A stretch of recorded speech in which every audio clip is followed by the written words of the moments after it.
अहम खबर आपको देंगे, IMF से कर्ज मुआहिदा 2 हफ्तों में तय पाने का इम्कान है। अहम अपडेट इस वक्त सामने आ रही है। IMF से 6.5 अरब डॉलर कर्ज पर बात फाइनल हो रही है, जराए ऐसा बता रहे हैं। जबकि वजीर आजम ऑफिस की जानिब से IMF से राबता भी किया जाएगा। उमर हयात खान हमें ज्वाइन कर रहे हैं, उनसे बात करेंगे। उमर बताएगा क्या डिटेल्स है मजीद।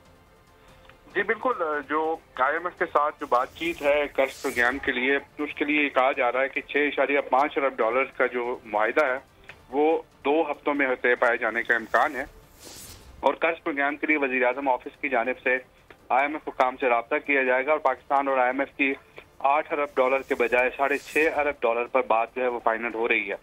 और IMF मिशन के साथ मुआशी टीम गुज़िश्ता 3 दिनों से वर्चुअली जो है वो बातचीत कर रही है और वज़ीर आज़म ऑफिस और वज़ारत ख़ज़ाना की जानिब से MD IMF से रब्ता किया जाएगा और पाकिस्तान IMF शराइत पर तमाम पेशगी इक़दाम जो है उन पर अमल दरामद कर चुका है। जी ठीक है उमर, बहुत शुक्रिया आपका तफसीलात देने के लिए।